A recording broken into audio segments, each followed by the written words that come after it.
We're live. Exciting. Welcome to the show. Thank you. I've been waiting to chat with you for a long time, and we've been just We've trying to. had a few false starts. We have, yeah. You were at the university protests here in Auckland. No, I didn't go to them myself. You posted some videos of them. Yes. Were you there shooting, or someone else took No, them? someone else sent them to me. Yeah. Yeah. What did you make of those protests here? What did you think? Well, from the bits that I saw, it was extremely concerning. Of course, fully support people's right to protest against Israel or on any cause, but chanting for intifada is extremely upsetting to see, and we can talk about that, I'm sure, and what that means. Yeah. But to see that happening at campus and to see calls for David Kuman to be expelled, thrown out of campus because he's a Zionist. Awful, terrible stuff. And, also just the hypocrisy of it.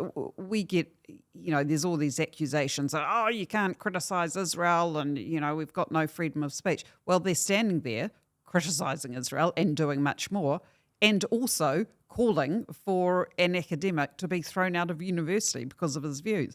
We're not the ones who are, standing around holding rallies, calling for people who are, quote marks, critical of Israel to be thrown out of university. Yeah. And then there was also the very next day, there was actually something awful that happened as well. Some people actually stood outside the med school and handed out leaflets about David Kuman, again saying that he should be thrown out of university, and another Jewish academic actually as well. So it's pretty yucky stuff. It is, yeah. I mean, since October 7, the anti-Semitism around the world's just gone ballistic. It has gone ballistic, and we get gas. The worst, well, not necessarily the worst thing, but it makes it worse that we get gaslit about it. I mean, I know the difference between criticising Israel, Israeli policy, the conduct of the war, the government. Yep. I'd join in with some of those criticisms, the current government with the far-right elements, all that kind of stuff. I know the difference between that and between anti-Semitism. I've spent a lot of my life thinking about it, reading about it, writing about it. There are numerous articles by lots of people who write in good faith about, okay, how can you tell when something's just criticising Israel, and how can you tell when it's gone beyond that into anti-Semitism?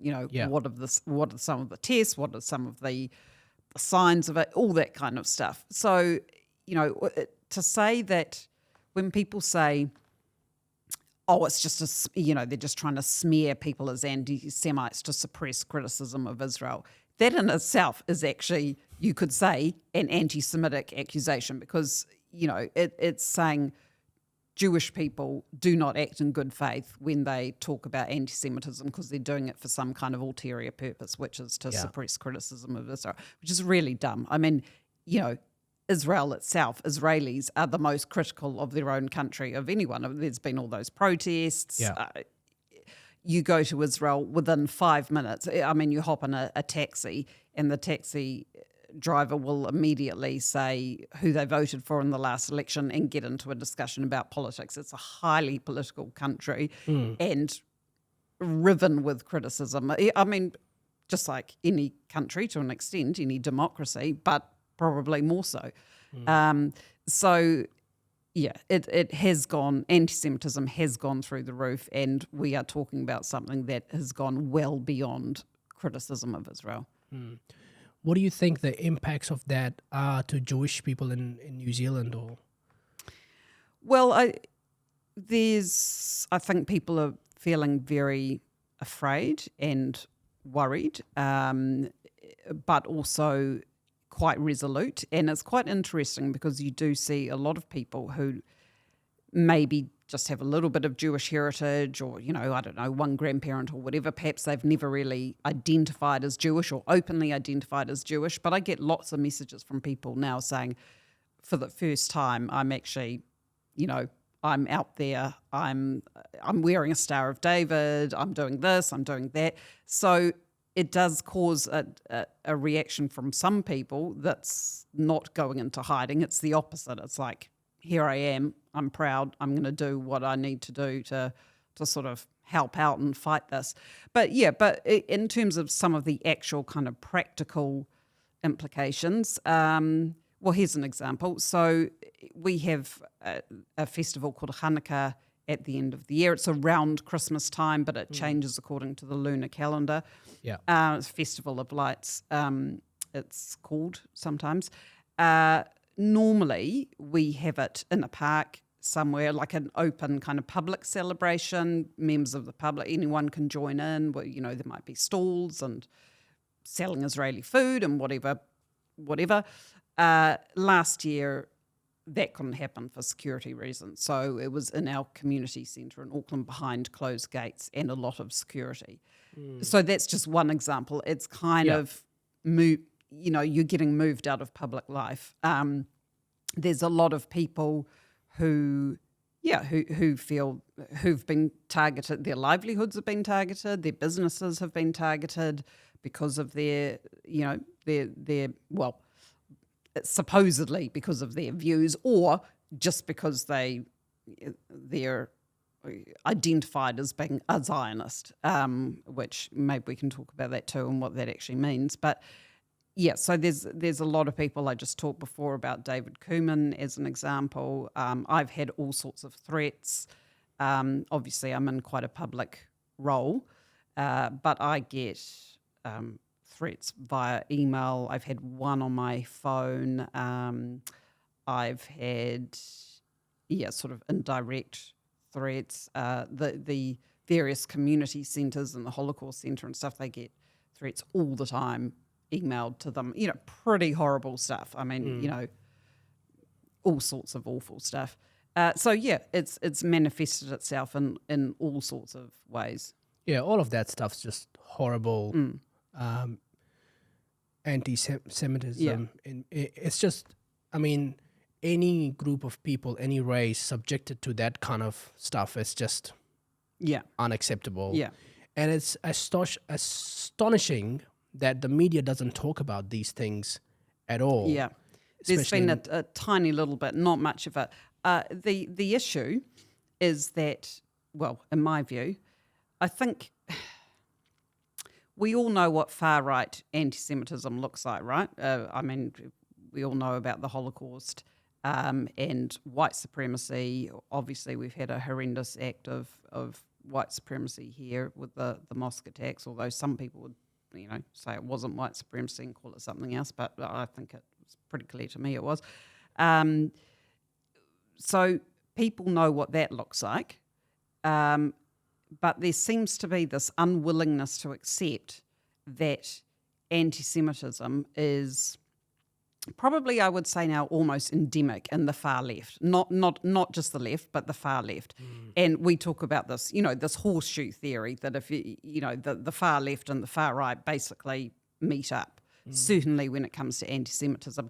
Sometimes the language is actually indecipherable. Now, you might read something from some anonymous person, you're like, I've got no idea if that's a far left person or a far right person. That the language has become pretty much the same. But of course, people don't want to think that anybody on the left could be racist because they're supposed to be the people who are anti-racist. Yeah. And this goes very much to, again, in my view, but a lot of people have said this, to DEI, diversity, equity, inclusion, and critical race theory and stuff, that actually anti-Semitism is actually hardwired into that because it teaches this view about you've got oppressors and oppressed. It's this binary, right? And you've got the marginalised people are the oppressed people and they belong to certain categories, and then you've got the oppressors, and Jews have been put into the oppressor class, and apparently we're all white privileged people and we oppress other people, and then you see that kind of, that's how the Israel-Gaza war, or more generally the Israel-Palestinian sort of conflict, it's seen through that prism of Israelis are the white colonialist oppressors, and the Palestinian people are the, brown, indigenous, dispossessed people, all that kind of stuff. So it's this binary, and Jewish people have been put into the wrong side of the binary. So that's how you have this anti-Semitism coming through. Yeah, it's a very beautiful way of explaining how the radical left have all of a sudden become this whole racist entity. Yeah. And because they are the oppressed, freeing everybody else from the oppressor, yeah, the media gives them a lot of room and not attack them like somebody would do anything in the far right. Yeah, well, the media is complicit to it. Not everyone in the media by any stretch, but there are certainly, I would say, particularly younger people in the media who would agree with that framework. They've been probably brought up on it, and you can see it in their writing, and they consider themselves to be kind of activists who have to make people understand this framework, that there are the oppressed people and the oppressors and that kind of thing. So, and you see it a little bit, not just with Jewish people, there's a little bit of it that I see, I think, with Asian people as well, have now to a degree been put, maybe not quite in the oppressor class, but certainly sort of a privileged people, because Asian, again, it's all based on stereotypes, of course, but Asian people, they work hard, they're according to the stereotype, all very successful and wealthy and whatever, so they don't seem to, in many cases, they don't kind of seem to get the benefit, if you want to call it that, or the protections of being, a minority people now either. I see some of that coming through. I see quite a few similarities. Yeah, you see that with immigrants, legal versus illegal. Yeah. It's very hard to get into a country legally. It's very easy to get into the United States, for example, illegally. Yeah. And you can pretty much just walk in through the border, and all of a sudden you have a lawyer, you have some food, and you can protest, you can vote, all of that stuff. But as a legal, it's very hard to do, and very much, what we're seeing in university happening, it's almost like a PR propaganda war, instead of actually really standing up for a war or genocide, or it not being genocide, or whatever they see it.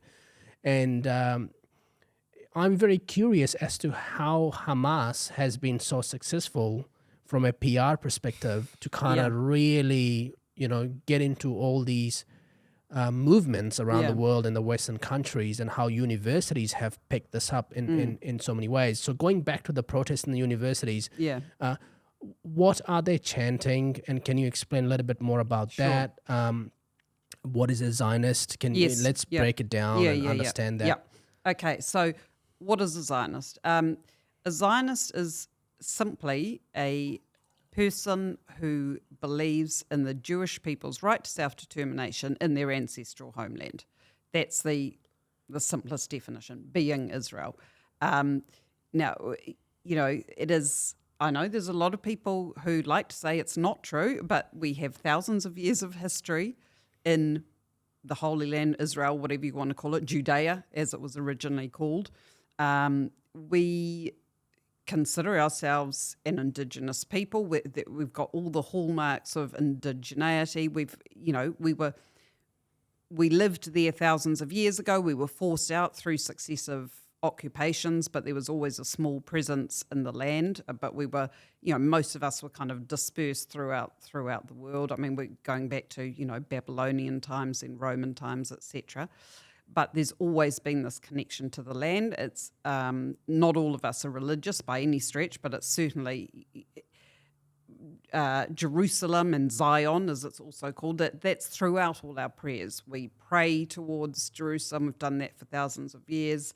Our festival of Passover, which has just finished, you end up by saying next year in Jerusalem. It's all about, when we left Egypt as slaves and then, started our journey towards the promised land, as it was called. Our matriarchs and patriarchs are buried there. There's all this stuff. Our language. So our language is, one of the ways that you can tell an Indigenous people from the imperialists or the colonizers, whatever you want to call it, is the language that they speak. So in Israel, they speak Hebrew. They revived their ancient language in 1948 earlier really, but when they sort of came back to the land, I guess, sort of in significant numbers, they revived the ancient language and started speaking Hebrew. They're surrounded by Arabic speakers, of course. If you look at New Zealand, Maori is a language te reo that's specific to New Zealand, kind of surrounded by English speakers. So we certainly consider ourselves an Indigenous people with a very long connection to the land, a yearning to go back to it that was realised officially with statehood in 1948. So Zionism is simply the belief really in the right of Israel to exist as the Jewish people's homeland or to continue to exist. I mean, Zionism should not even be a word that we need to discuss anymore. It was an idea, a theory, a concept before 1948, should there be a Jewish state, what would it look like, etc. Once there was a state, it shouldn't be a word that really is discussed except anymore in a historical context. I mean, there's no other word for any other country in the world that I'm aware of to describe the right of that place to exist, if you know what I mean, because no one really does debate any other country's right to exist or state's right to exist. Yeah. Anyway, that is what Zionism is. Most Jews are Zionists. The overwhelming majority are Zionists, simply meaning they believe Israel should exist. So there's a tiny fringe that aren't Zionists. The overwhelming majority of us are. But within that, there is a huge degree of opinion. So it's just like what we were talking about before. You can be anti any particular government or for it. You can be anti-settlements. You can support a two-state solution. You can think the Palestinians are being treated badly or have been treated badly. You can. So there's a full range of views within Zionism, and full range of religious beliefs, and it's got the full ambit within it. So the trouble is, it's become deliberately turned into a smear. Like it's a bad thing to be a Zionist, like almost like being a Nazi or whatever. And that is a deliberate campaign of demonization, I would say, and delegitimization. Yeah, because people say, "Oh, you're a Zionist." To me, you probably, I don't know if because you posted yesterday about the fact that you were going to be talking to me. I was thinking, oh God, somebody's going to probably say, "Why are you giving her a platform? She's a Zionist." Or something, or maybe she's a TERF, also I get that too. Not that you'd probably care about that, but yeah, so that is what Zionism is. And I think it is important that people understand that because there clearly is a lot of confusion about it and misapprehension. So, there is nothing wrong with being a Zionist and supporting the right of Israel to exist. As I say, it seems somehow remarkable and highly coincidental that the one state in the world whose, right to continue to exist is questioned more than any other or at all is the one Jewish state in the world. There's how many Muslim states in the world? I think it's 50-something Muslim majority states, and that are officially Muslim states. However many Christian states in the world, I don't know, but as I say, it seems pretty coincidental that the one state in the world that people say should be wiped off the map or dismantled or destroyed or whatever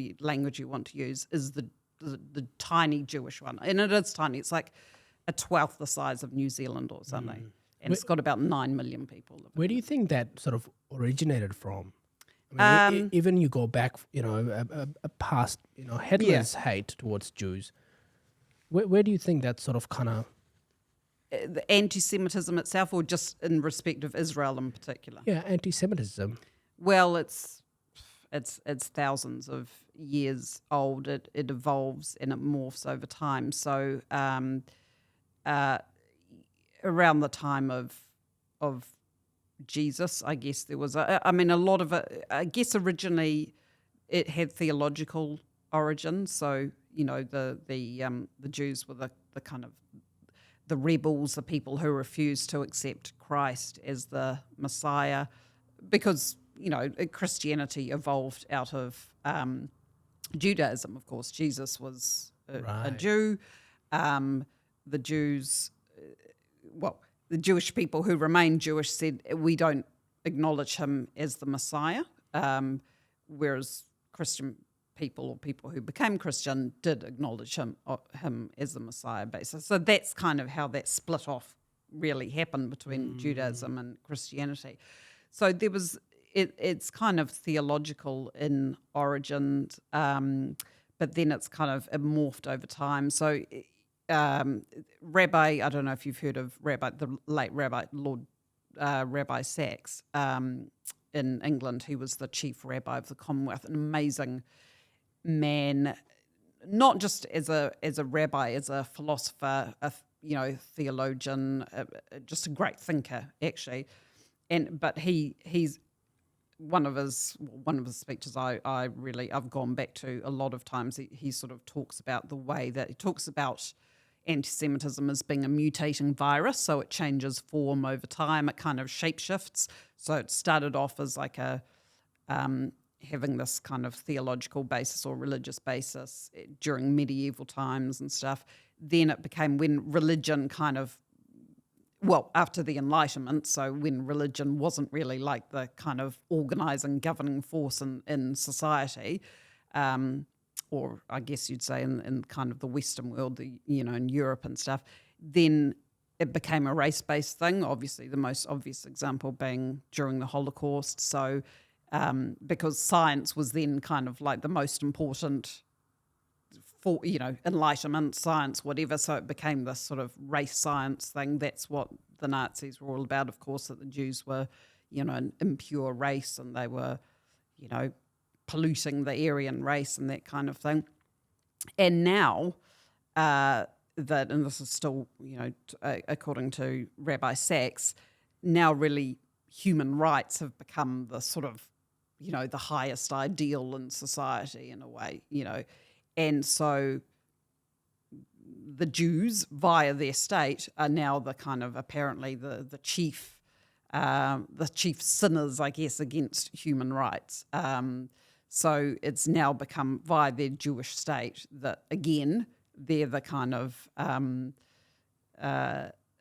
responsible for the world's ills kind of thing. So that's how it morphs over time. Another way that it's been described is that whatever the most loathsome quality of a civilization is at a time, so not accepting Christ, or in the Soviet Union, capitalism, in countries that were capitalist, communism, Jews have always been scapegoated for that. So, according to in the Soviet Union, Jews were sort of these evil capitalists.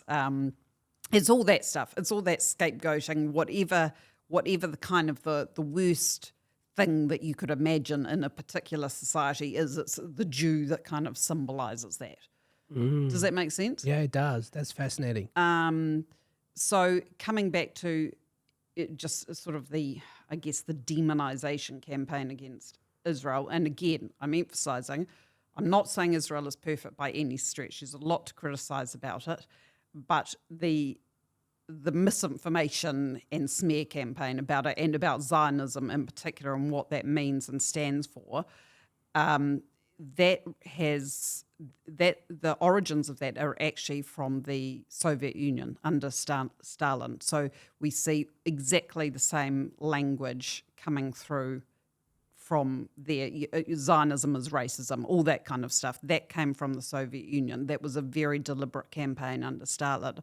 And it makes sense, coming back to what we were talking about before, if you think about this critical race theory and all this Marxism and stuff that we see now, that it would have, that's the legacy really of Stalinism and the communist regime. So it kind of makes sense that whole campaign against Zionism is part of it.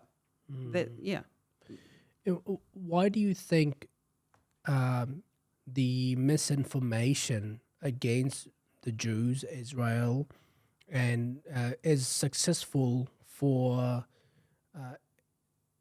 it's become more successful than people actually realizing that Hamas is a terrorist organization that just killed 1,200 people. They're going to do that again in the next opportunity they get. How is that sort of how have we got that imbalance? It's a really good question. I think partly it is just anti-Semitism that's kind of, as we talked about, almost like hardwired into this ideology. An easy target. Easy target, and it's just always there, and it's it's raised its ugly head again. But I think it is, as we were talking about before the podcast, about whatever you want to call it, wokeness, whatever, critical theories, all this stuff. I mean, it is so pervasive now. It started off in the academy, and it's spread out now from academia to every institution basically is that you can pretty much every institution, companies, whatever. It's corporates. So pervasive, that I think it's sort of gone along, with that. I think it's partly a numbers game. There are only 15 million Jewish people in the world. There's how many Muslims? Oh, must be a billion. Billions, 2 billion? Or I don't know, there's a lot. It's a big number. It's a very successful religion, one of the most successful today. Yeah. They're just growing. Yeah. So, it's partly that, and I'm not saying that every Muslim is anti-Semitic by any stretch, but there are, you will see some, I guess, either reformist Muslims or people who have left Islam who do talk about the way that they were brought up and educated to, what they were taught about Jews, even in countries where there were no Jews, like Ayaan Hirsi Ali, for example. She's really interesting talking about this.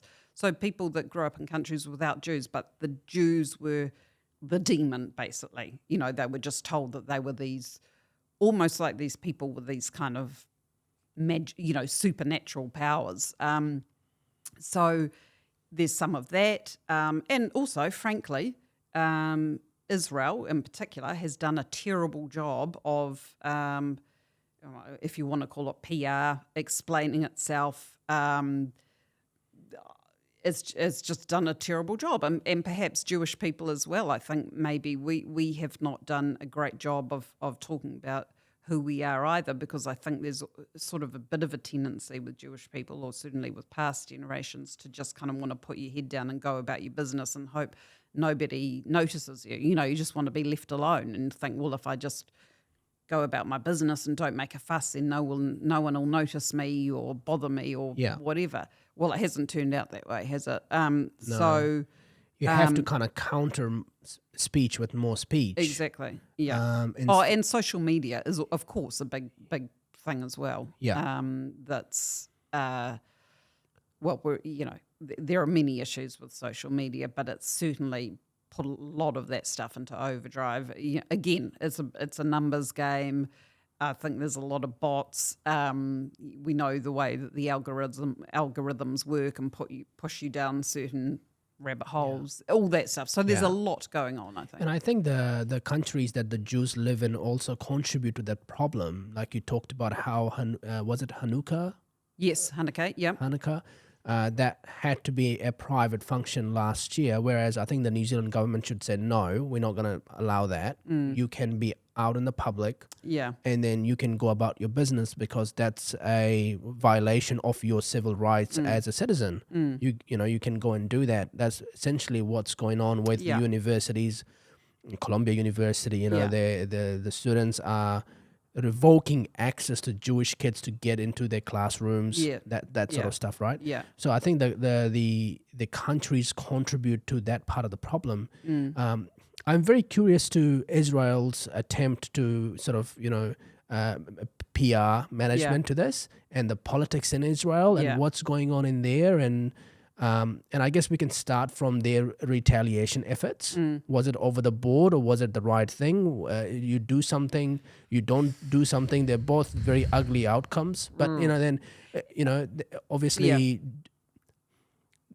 they had to respond, and they had have. To respond. Yeah. And then there's a PR that you have to manage. Can you just talk about that? Yeah. Well, I don't think it's managed the PR well at all. As I said, look, I don't. I mean, we're still in the middle of the war. I mean, it's hideous. The whole situation is hideous. I get people label me with all sorts of disgusting, I'm a genocide apologist, supporter, whatever. I hate seeing the images coming out of Gaza. What humane person couldn't? I mean, it's awful. The deaths of children, it's awful. But there were no good options for Israel after October 7. I mean, no country would have accepted what happened on October 7 and said, oh, well, they would just have to put up with it. I mean, and like you say, Hamas has threatened to do it over and over again. They're very clear about what their intentions are. And they went in there with one aim, which was to kill and maim and rape and whatever as many people as possible. And they took the hostages, of and course. Provoke. Yeah, exactly. Has Israel responded in the, I don't know, cleverest, best, most effective, least destructive way it could? I don't know. I'm not a military expert. Like I say, some of the imagery coming out is obviously awful. But what I think people don't understand is that this is a war like no other. There has never been, and this seems to be almost ignored or completely downplayed. Hamas spent years building something like 350 plus miles of tunnels underground, more than the London Underground. So that's all. So they've got no money, Hamas, supposedly, very poor, Gaza's very poor, whatever. They built these tunnels that, wend all its way underground, under Gaza. They're not just little, they're very sophisticated tunnels. They're concrete tunnels. Some of them are air-conditioned. They're highly sophisticated.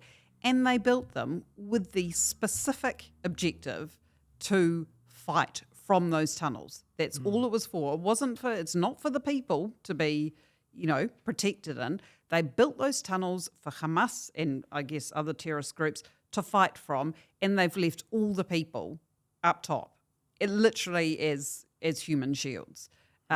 So there never has, as I say, I'm no war expert, but I've listened to quite a bit of stuff about it. There's never been a war that's fought in that way before. No one's ever built these tunnels like this before.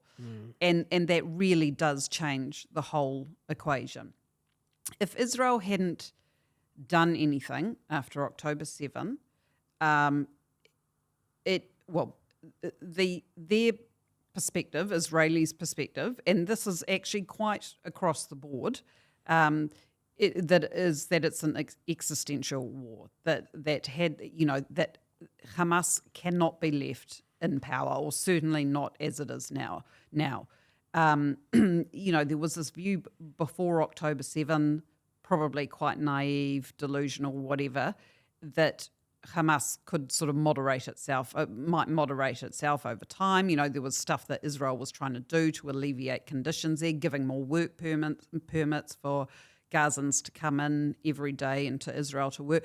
I should mention that, as I'm sure you know, Israel unilaterally withdrew from Gaza in 2005. So on October the 6th, there was not one Israeli in Gaza, not a soldier, no one, right? They when they left in 2005, they disbanded the settlements that were there. They even dug up their bodies from the cemeteries there. They, exhumed them. So, they completely left. And people will try and say, oh yeah, but they left the border there, and well, yeah, they did for good reasons, as it turns out. But what were we saying? Yeah. So anyway, so the Israeli perspective is that this is an existential war. They now understand that Hamas is not amenable to moderation or, being pragmatic or whatever. That their one aim, as they said in the original charter, is to annihilate Israel and the people who live there. And so Israel felt that it had to respond. The government felt that it had to respond and firstly get back the hostages and disarm Hamas, to an extent that it at least could not do October 7 again or threaten Israel in any kind of way, remembering that it's still, it's been sending rockets over still this whole time. I think there's just some more rockets that it's sent over. So it's got this massive arsenal of rockets too. So, look, as to whether, history will judge as to whether this war has been effective, what damage it's done to Israel's standing in the world. Clearly it has done damage to its standing in the world. But also the other point is that, Hamas has held its own population in Gaza captive. You do get some voices, both from within Gaza, occasionally now, but also ones who have left, and there are some quite, good ones on Twitter, on X, who talk about how horrendous Hamas is, that for their own people. It's like having ISIS run you. It's an Islamist regime running you. There are no women's rights. Obviously, they're not big on gay people. To a slight understatement. There's no freedom of the press, or everything is run by Hamas. And so, I don't see. I am a person who believes in a two-state solution. I believe, the Palestinians. I think that the only solution to the problem is for the Palestinians to have their own state, but that can't happen while Hamas is in power. They don't want peace. They don't want their own state unless it's built on the top of Israel.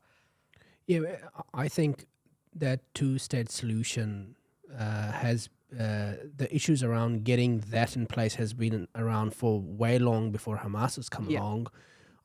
My view is that Israel's not that keen on it. The current government isn't, I'm sure. But there have been past governments that have been, because there have been amazing offers. Hillary Clinton actually just yesterday, I saw on Twitter, was saying, referring to when her husband was president, and the amazing offer that was made when Arafat was in power, and it was 96% of the West Bank, and I think probably all of Gaza, and there was going to be a land swap for the other 4%, so it would be sort of compensated for the bit that it didn't get. I think Jerusalem was going to be a shared capital, all this kind of stuff. So look, the current government, certainly with its far right people in there, they will not be interested in, sharing the land with the Palestinians. But there have certainly been very, very good offers in the past. And of course, since before Israel was created, there was the UN partition plan in 1947 that the Jews, the Zionists, whatever you want to call, accepted, even though it was much less than what they had hoped for, and the Arab leaders rejected it, which, and you can keep going back. There was the Peel Commission before that. There's been all sorts of offers and attempts at proposals and stuff that have been rejected by the Arabs and then the Palestinians. And apparently Arafat said, Hillary Clinton was saying on this interview that he said, I want to accept it, but I'll be killed if I do. Wow. Yeah. There's a book, apparently Bill Clinton's got a book coming out that he talks about this in quite a bit of detail. Yeah. So, yeah. The war is ugly. It is ugly. But I question the misinformation that it's genocide. I don't see that it is. I was listening to the Joe Rogan podcast with Gad Saad, Oh, yes. Actually, I saw you. I think you shared a clip of that, didn't you? Yeah. Yeah. Yeah. And they discuss that, and God talks about how the definition of genocide has been purposely adjusted to include this, which is what's caused all these university protests. And these kids are being influenced by these woke movement in universities, and professors and the faculty are sucked into it, and they can't see beyond that. The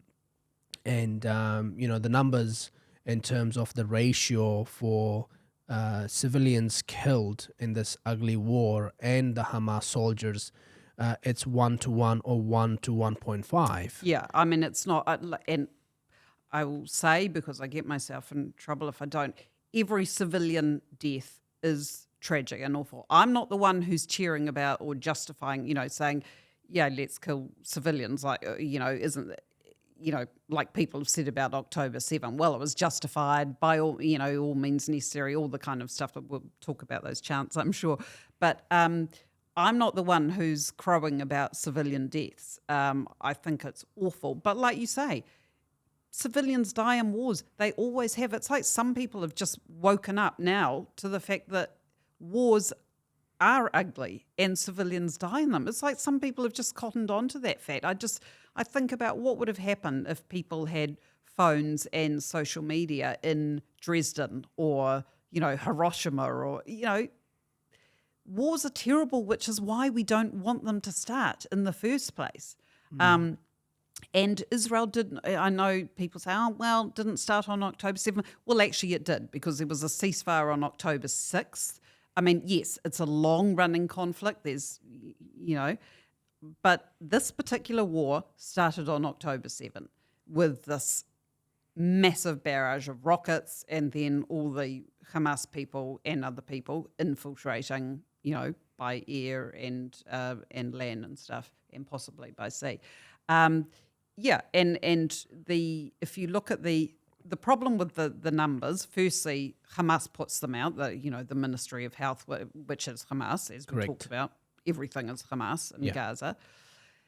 The numbers are hugely unreliable. There's been quite a bit of analysis, some quite interesting articles, including by sort of top statisticians and stuff, about the number, like really weird things happening with the numbers. Like they'll say what proportion of the supposed numbers of civilian kills are killed are women and kids, and then the next day the absolute number will have gone down if you analyse the numbers. Like, so there were more, so the total number of women killed were more yesterday than they are today. Like the figures are going all over the place. They don't stack up according to people who have analysed them. And yes, the other thing is that there's no distinction between combatants and non-combatants. So according to Israel, and look, if you're going to believe Hamas figures, then you should probably believe Israel figures as well. They've said something like, is it 12,000? It's probably more now. Hamas fighters have been killed. So look, there is no intention to wipe out Palestinian people or the Gazan people, and there have been a lot of measures taken. We can talk about whether they've been effective or whether they've been enough, but things that are not done in other wars, like dropping leaflets, telling them, okay, this is, they actually signpost where they're going to attack next. Yeah. And do sort of try and put evacuation measures in place. That's not normally done in wars, and they actually lose a military advantage by doing that.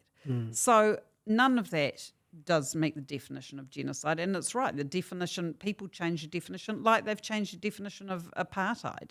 To try and say that Israel is an apartheid state, which is ridiculous. It's got a 20% Arab population, 20% of its citizens are Arab, and yes, there is some racism in the country, like in any country, absolutely. But in terms of their legal and constitutional rights, they've got the same as any other citizen, and they're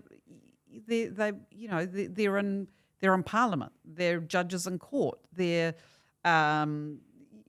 very highly represented in healthcare and particular, a lot of doctors and nurses and pharmacists and, the universities, they're doing very well and very well represented there. Again, by any normal definition of apartheid, which we of course basically got from South Africa, it doesn't meet that definition either. So it's all these changing the terms, the misinformation, the demonization, all that kind of stuff that goes on. And you just have to go to Israel for 2 minutes and see that it's just ridiculous to call it an apartheid state. It's a hugely diverse place, actually, apart from the 20% who are Arabs, and most of them are Muslim, but there's a small number who are Christian. People the majority of the Jewish population in Israel have come from, their heritage is from the Middle East and North Africa, from all the places that they've been thrown out of, from Iraq, Iran, Yemen, Sudan, Ethiopia. So again, it's a very, even within the Jewish population, it's a very diverse place. People have this, which is why this idea of it being a white, colonizer state is ridiculous. You get there, it's very much not white. Yeah. Excuse me. And it's really a state of refugees, people who've fled all the places that they've been thrown out of. And sure, of course, there are Holocaust survivors there, but that is not, it is primarily what, I guess, in sort of American parlance or parlance that we use here now as well, you would call people of colour. Mm. They don't think of it like that in Israel, that's just... they don't sort of think about skin colour and that kind of thing in the same way. But a lot of that, the Western take on Israel is, and what the reality of it being a multicultural place in the world is so much of, I guess, what people see from the American support of Israel, I guess, and the aid they get and what what the US says goes a long way. For example, they vetoed the UN members' votes to recognize Israel as a state and talked about that in terms of, why that's happened as well. To recognize Palestine as a state, I think you mean. Yeah. What did I say? Israel. Oh, sorry. I think Israel is already a state. Yeah. What's going on in terms of in Israel politics? I know that there is the leader of the opposition is getting a lot of airtime. There's protest against Netanyahu. Yes. Yeah. Tell us a little bit about that. What's going on inside that political... Look, Netanyahu is very unpopular. Now, that doesn't mean that the war itself is unpopular. I think there is still pretty broad support for the war, although a lot of people would argue about the way it's been conducted. But I think, the support, I guess, for the objectives of the war. There's a lot of support for that. But Netanyahu, he's got extremely, extremely low popularity, and his government as well. So, look, I don't know what happens. I mean, it's a really messy political system there. It's a shocker. I can't even. How many elections have there been in the last few years? I can't even remember, but a lot. So. When is the next elections? It's a good question. When is it? Is it next? No, it's probably not next year, actually. No, it might still be a while away. That's a good question. I can't remember. But he's very unpopular, and there's these big protests again against him. And of course, as we sort of mentioned before, there were these big protests that were happening before October 7 over the constitutional reform that was about the courts, the power of the courts, and there were huge protests. And when I was there a year ago, pretty much exactly a year ago, I went to one of those protests with a friend who was very involved in it. So I kind of just went along to see what was going on and stuff. And they were getting hundreds of thousands of people on a Saturday night in Tel Aviv. To tell you, there's a lot better things to do in Tel Aviv than go to protests, but they were drawing huge numbers of people. Yeah. And how's life today in places like Tel Aviv? Are they just carry on normal? Yeah, I talked to a friend actually who's just come back there from a visit, and I don't think it's normal by any stretch, but they are incredibly resilient people. So they do get on with things as best as they can. I mean, of course, tourism which is a huge, money earner in Israel. The tourism is pretty dead, of course, right now.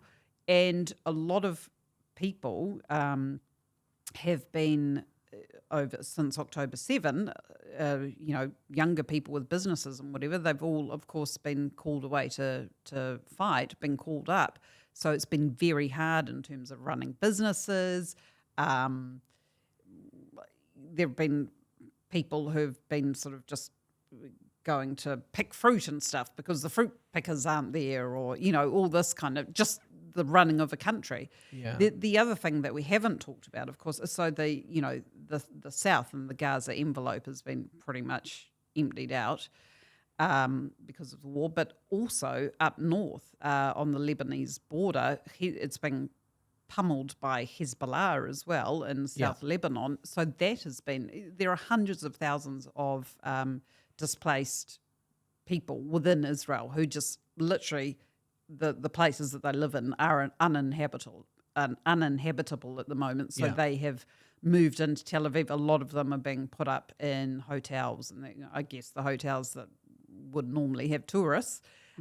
So they're sort of staying in hotels and stuff. So life is not normal at all, certainly for those people, and I guess really for anyone, but they get on as best as they can. I mean, they are sadly used to having either wars going on or the threat of war, or occasional rocket attacks from Hamas, and it sort of becomes a fact of life. I mean, I'm always amazed when I'm there at the resilience of the people, and another rocket, it's unbelievable. But of course they've also set themselves up very well, so they've got bomb shelters. I think every new house, I think probably anywhere, needs to have a bomb shelter, or certainly in particular areas. That's crazy. Yeah. So it's I've been down a couple of times to Sderot, which is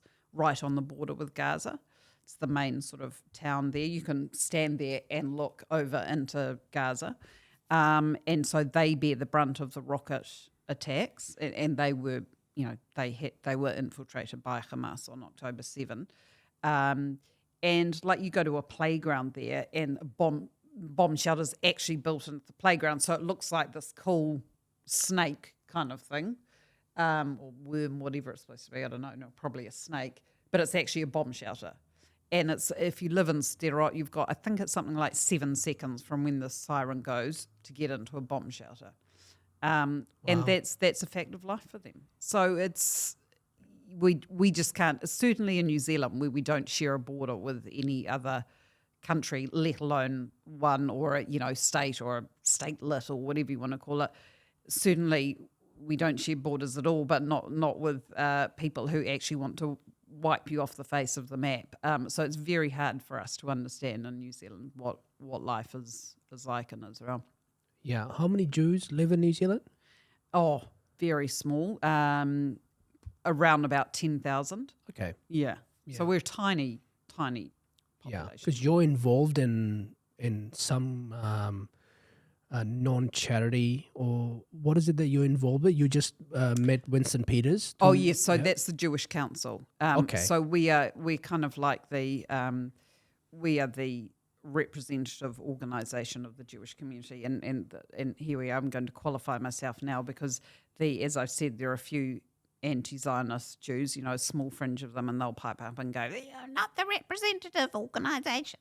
But we are, and you'll have about a handful of people who are saying we're not, but all so the you other have Jews members, think, into this council. Well, yeah, we have an executive board, and then we're actually like an umbrella body for different organisations, so the different religious communities, for example, and various other organisations. For a tiny community as we are, we've got a ridiculous number of organisations, all sorts of organisations, a sporting one and, youth groups and, as I say, the religious congregations, all that kind of stuff. So we represent all of them.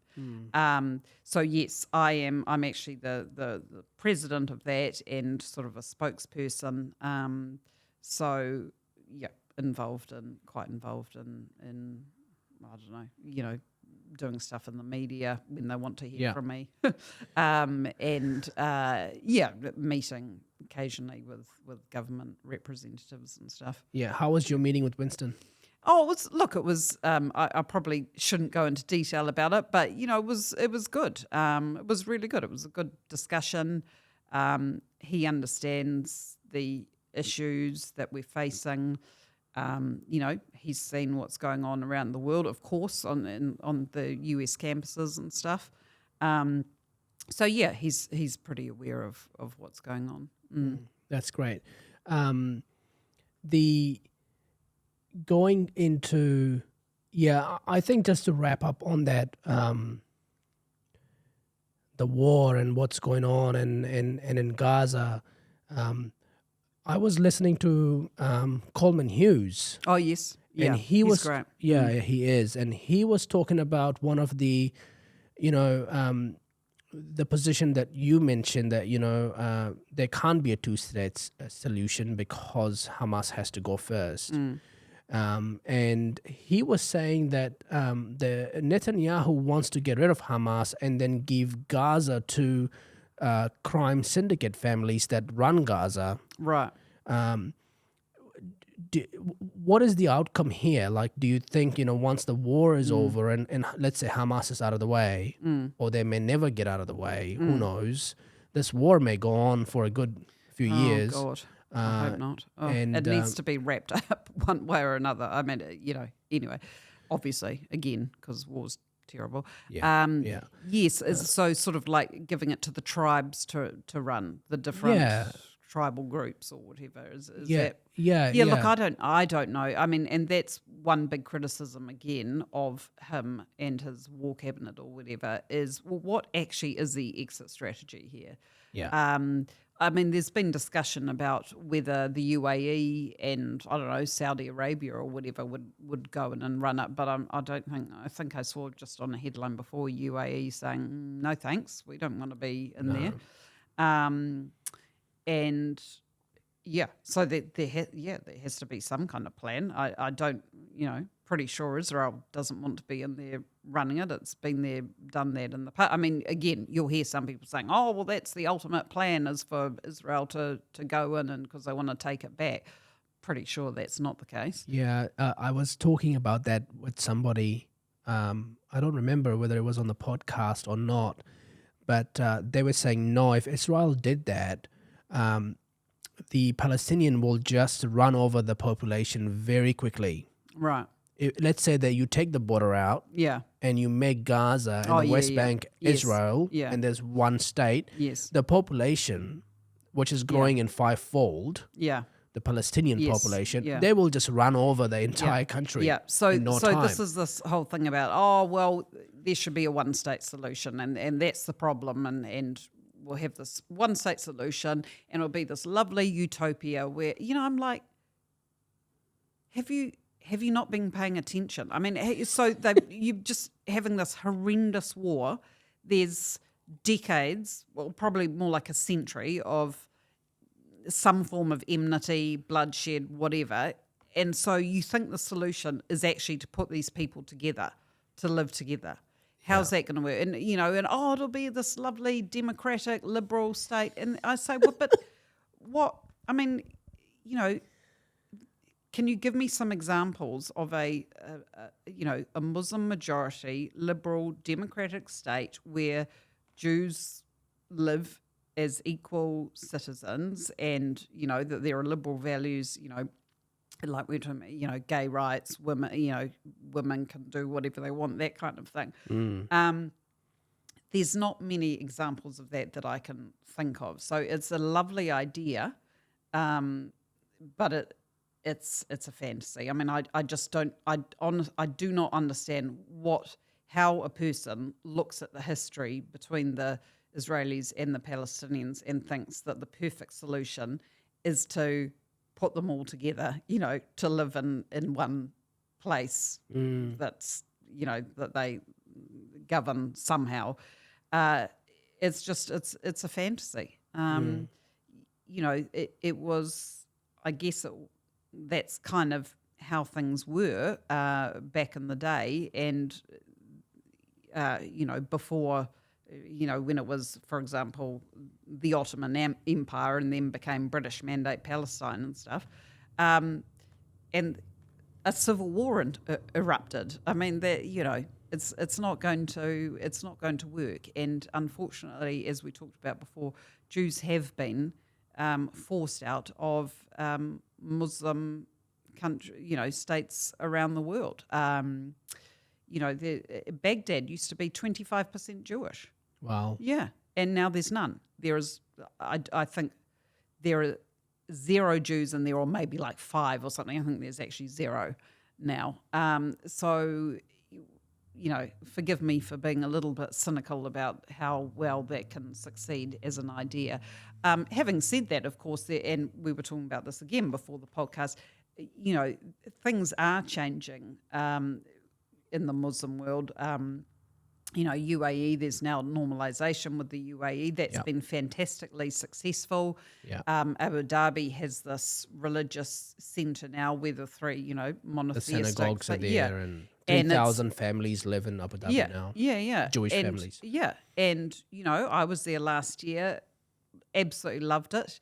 I went on this kind of, slightly cheesy kind of cruise, like a kind of harbour cruise thing with my kids, and a song, they're playing music, and one of the songs that came up was the song Tel Aviv, which is a very popular song in Hebrew. So it's playing in Dubai, and then this group sort of jump up and start dancing, and it's a bunch of Israeli tourists who were obviously there, and they're all, they're so excited about the fact that their song Tel Aviv is playing, and that's great, and that's the way of the future. I really think that is possible, and of course there's quite a bit of talk about the fact that the reason why Hamas did the attack when they did on October 7 was because normalisation with Saudi Arabia was just around the corner. It was just about to be announced. Right. And again, that's not in their interest. They don't want that. And of course, the one thing that we haven't talked about at all really is the role of Iran in all of this. Oh, yes. Yeah. Yeah, I think before we get there, the great thing about the UAE and a lot of these Gulf countries that are Muslim states, the thing that they have done really well is to build tolerant societies. Yeah. Okay. And that's what I think, if people are talking about UAE getting in there and running Gaza, I think that's what ultimately Gaza and Palestine need, is how do we infiltrate the people to be tolerant? Yeah. How do we have mothers who give birth to kids and not raise them as becoming fighters because their father was killed? There's a lot of that going on. Every one person you kill, there's 20 more terrorists you create. So I think there's definitely something there. Is that you got to find a system to create tolerance where you can peacefully exist. With Israelis next door. And Sam Harris has done some, I don't know if you ever listened to him, but he's done some very interesting, I guess, thinking and podcasting about it recently and stuff, talking about the, this mindset that particularly we've seen in Gaza through the UNRWA schools that, and there's been, of course, New Zealand gives a bit of funding to it, so it's come up in the news a bit recently, but the schools that in their curriculum, and we know because we've seen reports about this for decades, teach these kids that, martyrdom is basically the highest aspiration. They literally give examples in their various textbooks. Like you'll have a maths example of, of so-and-so kills so many, it's stuff like that, So it's teaching that, terrorism is this great thing. Sort of, again, this stuff about Jews being terrible people, that they don't belong in the land, that Israel doesn't exist. You'll have maps and textbooks that don't show Israel anywhere, just shows Palestine. And that is, again, is very much part of the problem. Educating kids right from 5 or under, and actually even in their TV programs, their kids programming on TV and stuff, teaching them to hate and to believe that another people shouldn't be living kind of next to you or amongst you or whatever. Yeah. And so, I think UAE is a great example of how you can. It is, and that the whole Middle East, you go back in the 80s or 60s, used to be, a city like Baghdad used to be very westernized, modernized. Zaha Hadid is a great example of coming from that sort of culture and then moving to London and being an incredible architect, Arab woman doing well on the global stage. Iran used to be a very Western. I know, because you see the photos sometimes of Persian women. In these little, they're always so beautiful. In these amazing, colourful outfits, quite skimpy in some cases. That's what I grew up with. My sisters and family members. Just beautiful. Nobody walked around me wearing a burqa. Just all black. I know. So it's kind of regressed. It is, and it's. Why has that happened, and what's the role of Iran in all of this? And I'm sure the strategy is very clear. They want to cause unrest. They're all indirectly connected to October 7th. But they somehow managed to kind of fly under the radar. I know successfully. Because again, people talk about Hamas, and I think it comes back to what you were saying before. Like somehow these campuses, these students on campus think that Hamas are these sort of ragtag freedom fighting, guerrillas, and clearly there's a lot of that's wrong about that in the first place, but don't actually look at it in the bigger picture of actually it's basically a proxy for Iran. It's certainly supported and backed by Iran, and there's Hezbollah, and there's the Houthis, and there's some militia in Iraq now, all backed by and funded by Iran, and of course the IRGC as well, and that's the bit that people don't seem to realize. Now you have Taliban as well. 20 years of America trying to westernize that part or modernize or more tolerant democratic society, but that's kind of, it seems like there's a trend. But I think we will get into Iran, but we are starting to see a bipolar world. You have China that's really building up. Russia has done well, even with the war and all the sanctions. For some reason, they're doing really, really well. And all the pressure that the Western world is putting on China to not play a ball with Russia, so they can put more pressure on them.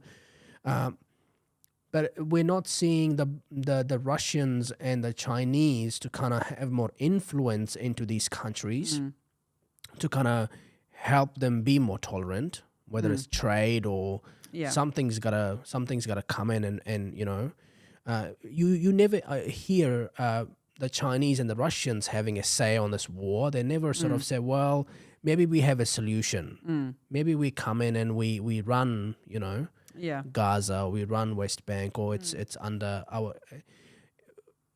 You have any view on that? I haven't really thought about that. That's interesting. I mean, there was some discussion early on about Russian involvement. In October 7, or maybe they kind of knew about it or whatever beforehand. Okay. But that's sort of gone by the wayside. I haven't heard much about that recently, so I don't know. That's an interesting. Does question. Israel have a good relationship with China and Russia? What's the geopolitics? Really complicated. I think with China it's a bit. I don't know that I'd say it's a good relationship. I think it's kind of okay-ish. I think it's a bit, well, probably like any country with China, it's a bit comes and goes or something. I mean, with Russia, it's complicated and quite messy. I don't know if you recall, but when when the war started with Ukraine, there were a lot of people saying, why isn't Israel taking a bigger role and, trying to sort of broker things between the two of them and stuff. It's gotten, they kind of had, I think Israel and Russia kind of had an understanding in relation to Syria. Mm-hmm. So when Israel wanted to, for example, hit an Iranian site in Syria, I think it would sort of like say to Russia, oh, this is what we're doing. And, so Russia would kind of know and have some warning ahead of time. Yeah. So they had, I'm not sure. It's I haven't even thought about or focused on that for a while. But again, it's a kind of a bit of a prickly relationship with Russia, I guess. But it is some kind of a relationship. Yeah, I mean, Russia and Iran have a huge military relationship. Yeah. There's a lot that goes on back and forth in terms of equipment, training, development, weapons, drones, all sorts that goes on. So that will have a play. Yeah. What are your views on Israel bombing the building which was next to the the Iranian consulate in Syria? Yeah. I just want to be specific because they didn't really blow up the consulate building. No, the building again, next door. There was a lot of, firstly people were like, oh, they've blown up the embassy. And then it was like, oh, actually, they've blown up, it's a consulate building. And I think it was next door to it. Yeah. And it was where the IRGC they were meeting there, I think, and Hezbollah, from memory, I've forgotten now as well. But they had military people meeting there, which is why they bombed it when they did. I think they got they got some IRGC people. I think some quite senior people there. I don't know again because I'm not a military expert. Was it a sensible thing to do? I don't know. I don't know if they, what advantage apart from the obvious one of getting the guys who were there. I think maybe there were supposed to be other people there who were running late or whatever. I'm not sure. Do you think it was?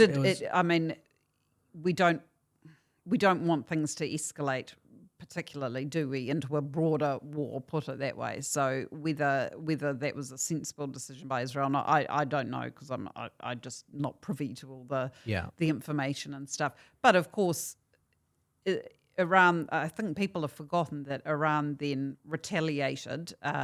In quite, people say, oh, well, it was just symbolic. It wasn't symbolic. It was pretty serious retaliation. Mm-hmm. Thankfully, it was, it didn't have much effect thanks to the air defences of Israel and the US and, the coalition, I think UAE as well, was involved. So thankfully, it didn't have much effect. But then there was all the concern about what's Israel going to do to hit back after that. And Israel actually didn't do much at all and did actually do something that probably you would say was symbolic, given what it had just been hit with. But it doesn't seem to have been given any credit for that, of course. So that part of it does seem to have died down in terms of the direct confrontation between Israel and Iran. Yeah. What's going on in Rafah? Is Israel want to invade Rafah because that's where all the Hamas is, which is the latest, I guess, battlefield? Yeah, I mean, my understanding, and all I know is what I hear on podcasts and read and whatever, is that, I mean, the last battalions that are intact are in Rafah. I think it's like 4 battalions or whatever that are left from Hamas, and that, that the thinking is they have to get them, and that if they don't, then kind of the whole war, all the suffering on both sides has been in vain because then they haven't achieved their military objective, and Hamas will regroup and rearm and, take back the reins of power. And so that's the theory. Again, I don't know. I'm not an expert, but that's what I've heard and read. Yeah. But, again, obviously a lot of suffering happening for the civilians who are there. Do you think Trump in power would lead to a two-state solution? Yeah, that's a really good question. I mean, who knows with Trump, right? I mean, he's so unpredictable. I mean, he's the one who got the Abraham Accords in place. Absolutely, and got very little credit for it, of course, because, I mean, probably if it had not been Trump, that person would have quite possibly got the Nobel Peace Prize, but because it was Trump. Yeah, I like Trump's foreign policy because it's all about Iran. Well, he does. I mean, look, I'm not a big Trump fan by any stretch, but he does seem to understand that area of the world more than his foreign policy in that region was a shocker, right? I mean, it was just a shocker. So is Biden. Yes, and basically sort of trying to appease Iran. Didn't really seem to work, did it? So Trump's foreign policy: Russia, China, Iran. And I think that's sort of like it's a good one. Yeah, because that's where you need to you got to counter the Chinese play in terms of economy, and they're dominating in so many different areas. Russia, in many ways, I think he had a really good relationship with Putin. I think it's a good thing, sensible thing to do. Putin's interview with Tucker Carlson was just awful for Biden. Right. I didn't watch it. Yeah, just I think it, you think about all the delays that's caused with getting Ukraine the next aid package, which was, I think, 60 billion or something. That was all because of the Tucker Carlson interview, and that influenced a lot of Republicans going, well, hold on a second, this doesn't really sound right. Right. Because, Putin's saying a lot of things that kind of make sense to us. Yeah. So that kind of delayed a lot of the aid that they wanted to. So I think there's Trump understands those viewpoints. Yeah. From what I can see. Yeah. But I think it's going to be one of the most significant elections. Well, I keep thinking about, again, coming back to the campus protests, and I'm thinking, I don't think those will be helping Biden. No. I know he has condemned them, but I do think there's a lot of people looking at that's going on in campuses, just scratching. It might not be Biden's fault that they're happening, but he's very lenient. He's not really, just scratching their heads and going, "Is this what are we going to have more of this? Is this how it's going to be?" Under Biden or another Democrat or whatever. He's in the forefront of this whole, I guess, DEI. Yeah, DEI. Woke movement, and he announced Transgender Visibility Day on the same day of, what was it, Easter? Right. And so he's, the billions going into all of that from his administration is incredible.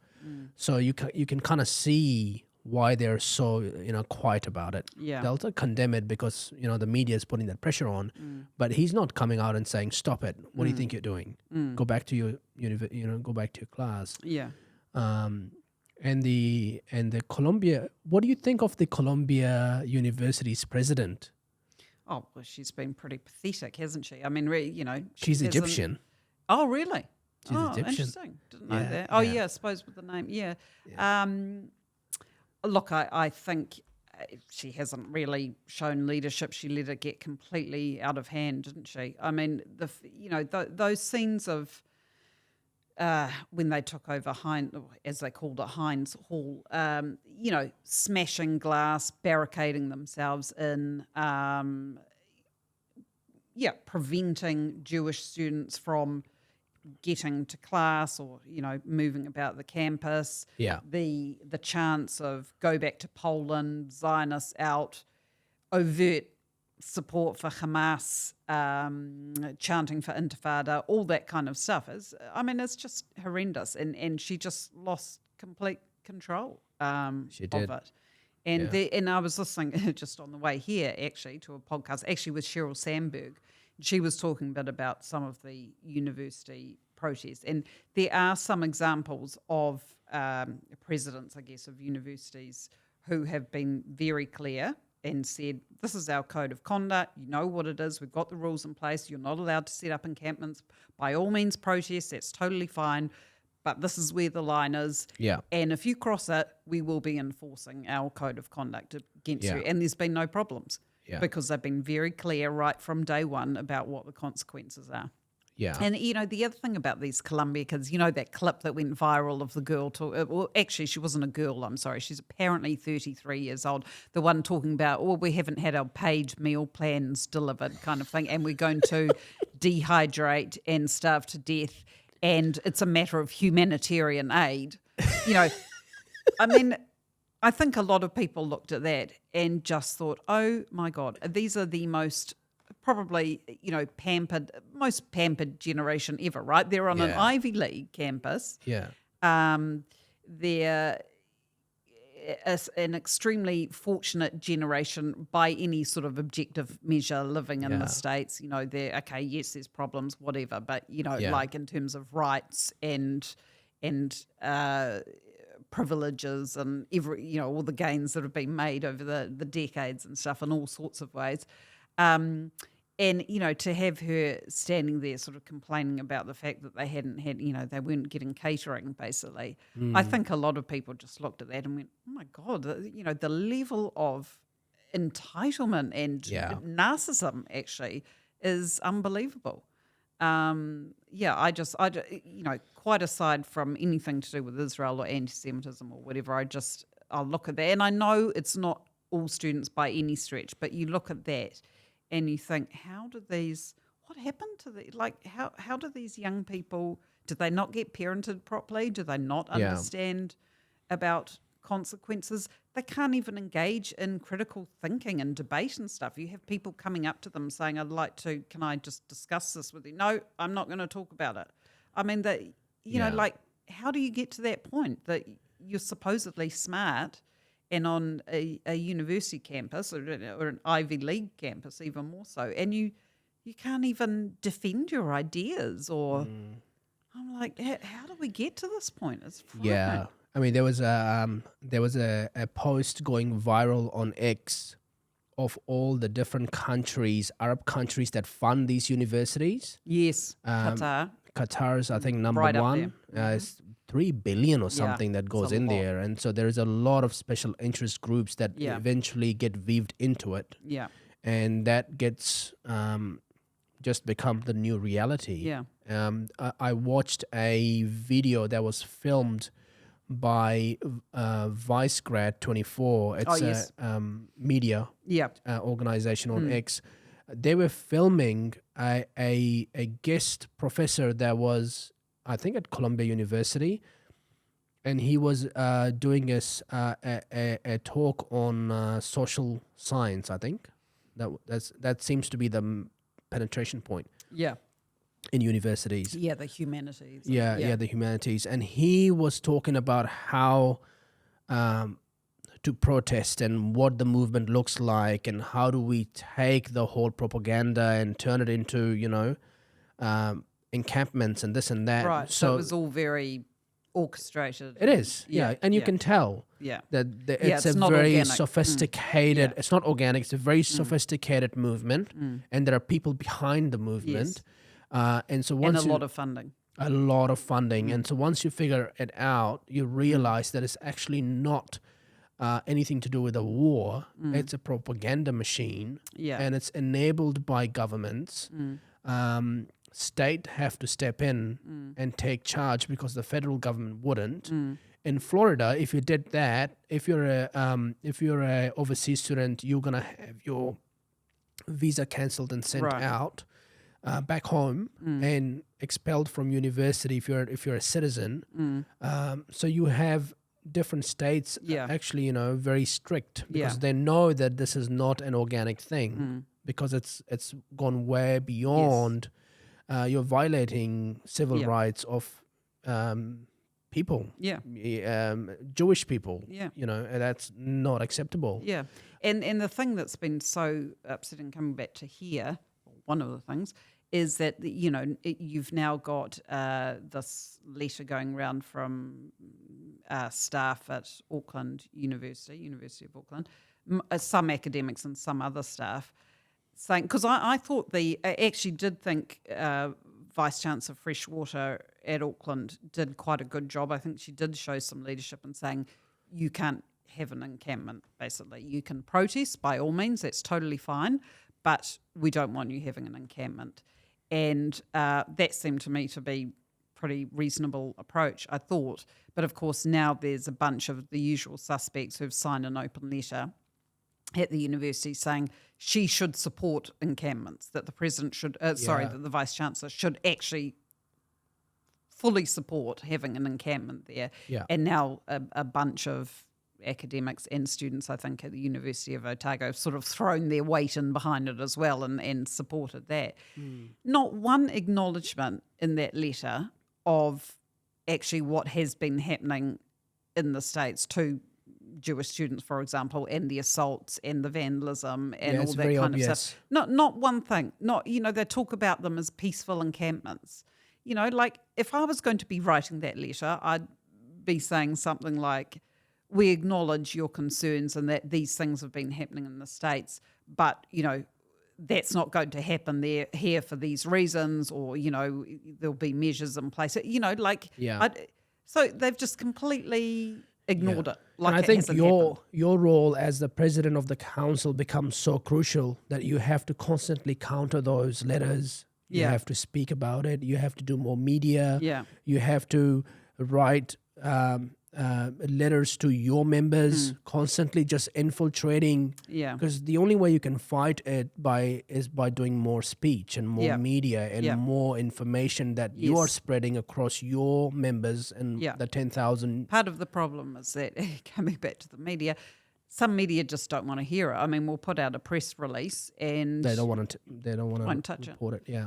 I mean, we've put out press releases about these terrible problems happening in schools. There are literally Jewish kids who have been bullied out of schools because of anti-Semitism. Yeah, you should send them to me as well. We can do satire news and because that's a good way to counter But we've put out press releases about it, and they won't pick generally it up. No one's interested. And these are just kids. I mean, they're just kids. And they're being, I mean, it's horrendous. And in some cases, the schools have absolutely failed to do anything about it. Or, they might kind of say, oh, yes, we'll do this and that. And nothing happens, and it just continues. And the kids leave and go elsewhere. It's just terrible. It is, yeah. It's unacceptable. You can't have any group targeted like that. And these protests are, they're not organic protests. It's very obvious in many ways. Yeah, there's a war and we got to think about the exit. But I think it's just not on that's happening in New Zealand. And we have to stay on top of it because eventually someone's going to break through the door. Yeah. Next thing you know, there's encampment. Next thing you know, it's like a massive anti-Semitic movement. And I'll tell you, and it's not just, there's a saying, I don't know if you've ever heard it, that Jews are the canary in the coal mine. So we are like the sign of things to come. It's like where if Jews are being targeted and scapegoated, that's not going to be the end of it. Or as Rabbi Sachs, who I mentioned before, used to say, it starts with the Jews and never ends with the Jews, right? So what we're seeing now, for example, on campuses in the US is, as you said, it's not really about the war at this point at all. It's become just complete anti-West, anti-American, burning American flags. They're talking about dismantling the whole system, dismantling capitalism. It's all got to come down, blah, blah, blah. So that's how it's kind of, they're just using you as a channel. Yeah. They're just using the Jews as a channel. They're not interested in... Yeah. They've got their own agenda. If they were actually genuinely interested in the Palestinian people, they would also, again, knock yourself out, you want to protest against Israel, totally fine. You'd also be protesting against Hamas if you were genuinely interested in the welfare of the Palestinian people. You would also actually be protesting about Lebanon, which does literally have an apartheid system for the Palestinian people. They're prohibited from they're not allowed to become citizens. They're prohibited from something like 50 different occupations. Yeah. I don't think they're allowed to own land, blah, blah, blah. You know what I mean? So, yes, they're not interested in the Palestinian people. They might tell themselves they are, but they're not. And now it's becoming just generally this anti-West, anti-capitalism, anti-anything, just burning the whole system down. Yeah, it's the whole woke thing. Yeah, exactly. Yeah. And did you see Netanyahu's interview with Dr. Phil? I haven't watched it yet. I thought that was very interesting that he had an interview with Dr. Phil. Yeah, I mean, who's not really, I wouldn't have thought of him as a political interviewer but I heard it's actually pretty good and pretty interesting. Yeah, so Dr. Phil has started, when he was on the Joe Rogan podcast maybe a couple of months ago, he announced that he's starting a network. Okay. A news network. Right. And it will be on 24/7 on satellite TV that you can connect. Yeah. And it's all about anti-woke movement. Right. So he's penetrating not just what he does, but he wants to really start to create news that's anti-woke. Right. I guess that's what the Belushi network is, this podcast is. Yeah. And the satire that we do in New Zealand is about countering the left media and be anti-woke. Yeah. So I think I suspect he's gone through that network that he's doing to kind of start, becoming more face of a wider conversation. Yeah. And the video that I posted of that interview was Netanyahu talking about how they're going to these apartment buildings in Gaza. I don't know whether that was Rafah or somewhere else. They would find books and pictures and information about Hitler. Oh, really? Yeah. In these in civilian places, the civilian people, and also Hamas. And that's just like, they'll use anything to try to revive hatred. Yeah. I actually was talking to an Israeli who was just out here a couple of weeks ago, and she was saying, and listen, she is not by any means, she's quite a left-wing Israeli, hates the government and stuff, but she was saying that she was talking to, some people who've been in Gaza recently with the IDF, and every apartment or house has had some kind of weaponry in there as well, or, it was unbelievable, or an entrance to a tunnel, or just unbelievable, the amount of the kind of arsenal and stuff in a normal house. Yeah. And, it might be that they're forced to do that by Hamas, and might not be that they want it, but that's how it was. It was just everywhere, apparently. Wow. Yeah. Unbelievable. I should probably head off fairly soon. Good. Is there anything else you want to talk about that we haven't covered? Let me think. No, I think we've covered a pretty wide range of stuff, haven't we? Yeah.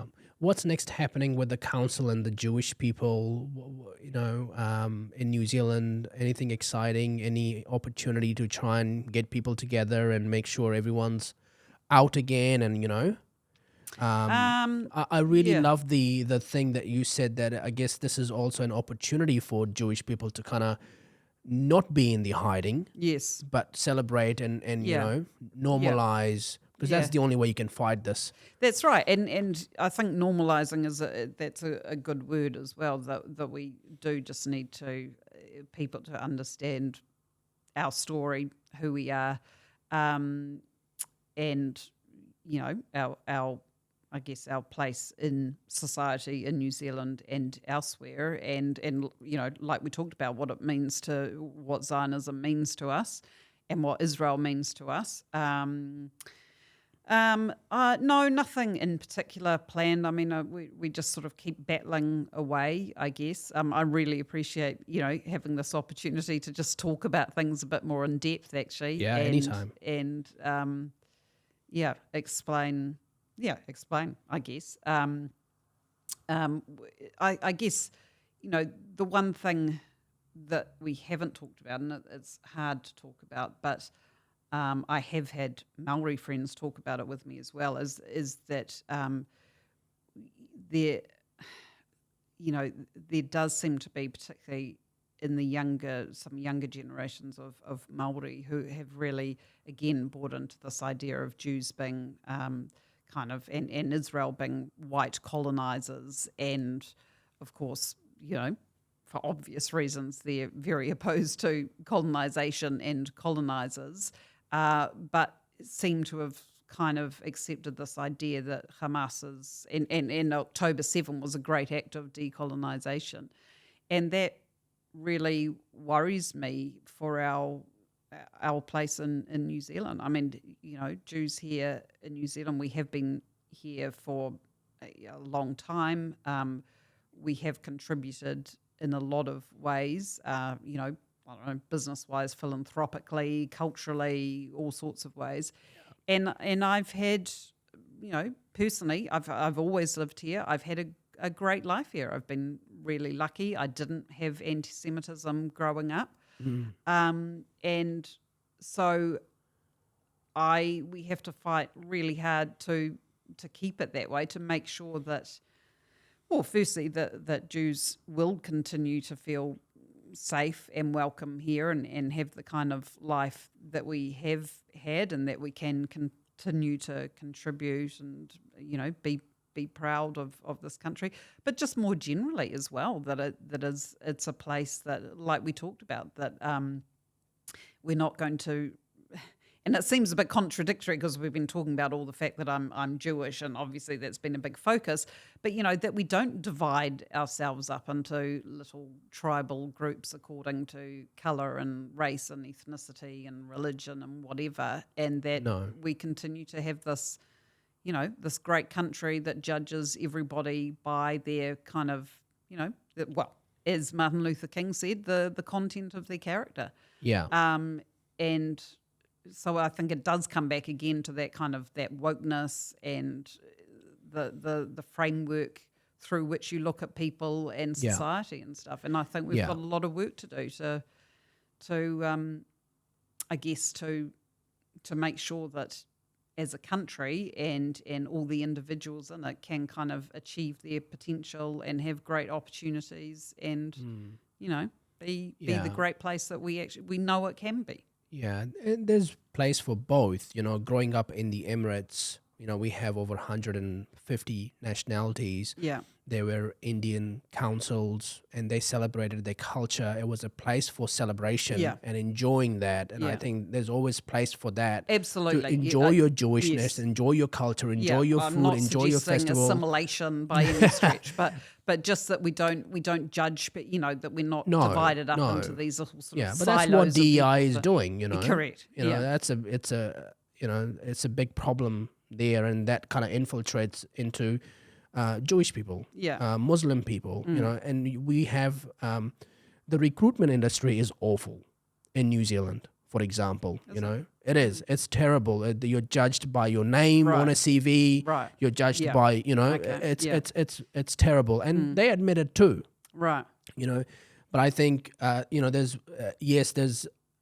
merit-based society, very important. Your character, a good thing to judge, not the fact that you're Jewish or an immigrant or whatnot. And I think, but I also love seeing New Zealand a place where people do celebrate their cultures. Absolutely, that's great. And they congregate and they do what they want to do, and that's fine. They should not be subject to not doing it because it's not safe for them to do that. That's totally unacceptable to me. That's not a New Zealand that I want to see. I think David Seymour was on Twitter yesterday talking about his vocals. With his vocals. It's like, because it's an Israeli business or Israeli run business. It was started by actually a Holocaust survivor, a Jewish immigrant to New Zealand. It's not even owned by Goodman Fielder now. But it was pretty. I think if you ban Vogel, there'll be a war. I had my Vogels for breakfast this morning. Exactly. Yeah. No, awesome. Hey, thank you so much for coming. Thank you very much for having me. I've really enjoyed. You're welcome chatting. anytime. Yeah. That's awesome. Bye, everybody.